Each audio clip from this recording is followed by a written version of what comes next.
बिस्मिल्लाह वस्सलातु वस्सलामु अला रसूलिल्लाह। चंद दिन कबल रहीमाबाद रावलपिंडी में जिक्र अहले बैत कॉन्फ्रेंस से खिताब करते हुए मैंने रवाफिज और नवासिब दोनों का रद्द किया।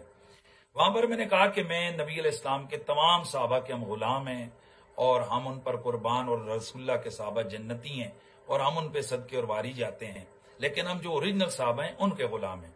जिन लोगों को तुम ए नवासिब जमाना जबरदस्ती सहाबा की लिस्ट में दाखिल किया है, जैसे मरवान, यजीद और अमर बिन साद जैसे लोग, इनका हम नादब करते हैं, एहतराम, बल्कि ये लोग हमारे जूते की नोक पर हैं।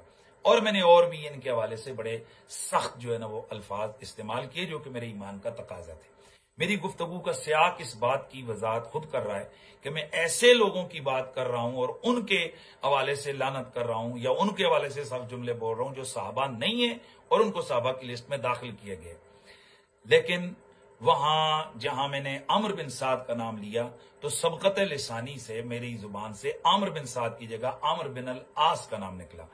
और सैयदना अमर बिन अल आस रज़ियल्लाहु तआला अन्हु ये साहबी रसूल हैं और यकीनन जलीलुल कदर साहबी हैं, साहिबुर रिवायत साहबी हैं, ये फातेह मिस्र हैं, मुजाहिद साहबी हैं और कुल्लुम वादल्लाहुल हुस्ना के तहत दाखिल होकर जन्नती साहबी हैं और दीगर बशारात इलाहिया और बशारत नबविया के तहत ये दाखिल हैं और इनकी बहुत बड़ी शान है।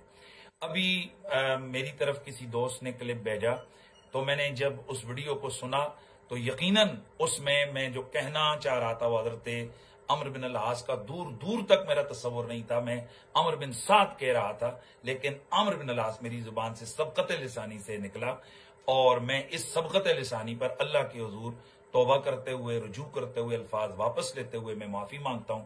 अल्लाह ताला मेरी तौबा को कबूल फरमाए और मैं हलफ उठाकर कहता हूं अल्लाह ताला मरते हुए कलमे पर, ईमान पर मौत ना अता करे कि अगर दूर दूर तक मेरे वहम गुमान में सैयदना अमर बिन अल आस का कहीं तस्वुर भी हो। मैं अमर बिन साद के हवाले से बात कर रहा था, अमर बिन अल आस दूर दूर तक मेरे वहम गुमान में भी नहीं थे।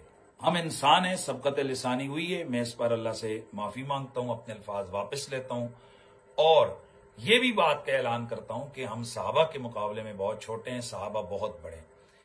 मैं इससे कबल भी अगर मुझसे कभी कोई सबकत लिसानी हुई, मेरे से 15 साल पहले एक सबकत लिसानी हुई जिसको बार बार रिपीट किया जाता रहा, बार बार अपलोड करके कहा जाता रहा कि ये देखो इसने बेअदबी की है। मैंने तो बार बार उस पर फिर कहता रहा, वजाहत करता रहा और अल्लाह से माफी मांगता रहा, यह सोचकर कि सहाबा बड़े और हम छोटे हैं। कुछ अरसा कबल मेरे से इसी तरह गुफ्तगू के दौरान, बल्कि ये काफी साल हो गए, हजरत सैयदना अबू सुफियान रज़ियल्लाहु तआला अन्हु के हवाले से मैं गुफ्तगू कर रहा था और मैंने वहां ज़ैद बिन दसना रज़ियल्लाहु तआला अन्हु का वाकया बयान किया कि सैयदना ज़ैद बिन दसना को हजरत अबू सुफियान ने, यानी अभी वो इस्लाम नहीं लाए थे तो उन्होंने शहीद किया। तो मैंने उस वक्त उनके लिए लफ्ज पलीद बोला। जाहिर है वो सियाक वो था कि जब वो ईमान नहीं लाए थे और उसके मुत्तसिल बाद मैंने वजाहत की कि जब वो ईमान ले आए तो फिर वो साहबी रसूल हैं रज़ियल्लाहु तआला अन्हु, हम उनका एहतराम करते हैं। लेकिन इस पर भी बाज लोगों ने कहा कि नहीं, ये उनकी बेअदबी है, ये मुत्तसिल जो बात आपने वजाहत की ये काबिल कबूल नहीं। तो मैं फिर भी अकड़ा नहीं। मैंने जब कोरोना के अय्याम थे तो उसमें मैंने उस पर भी मैंने अल्लाह के हुजूर रुजू किया। बाजों ने कहा कि नहीं जी ये फिर भी नहीं हुआ है क्योंकि आपने अपनी गलती को मेंशन नहीं किया है। तो मैं तो साहबा के आगे अकड़ने वाला हूं नहीं हूं, तो मैं लगे हाथों ये भी कहता हूं कि वो जो सबकत लिसानी हुई है उस पर भी मैं एक दफा नहीं 100 बार भी हम अल्लाह से माफी मांगे तो काम है और मैं माफी मांगता हूं। अल्लाह ताला हमारी तौबा को कबूल फरमाए और अल्लाह करीम हम सब का खात्मा ईमान पे फरमाए और आले बैत और सहाबा के सामने अल्लाह हमें छोटा ही रखे। अल्लाह ताला कभी वो दिन न लाए कि जब हम मुकद्दसात इस्लामिया के हवाले से कभी किसी किस्म के धोखे का शिकार हो।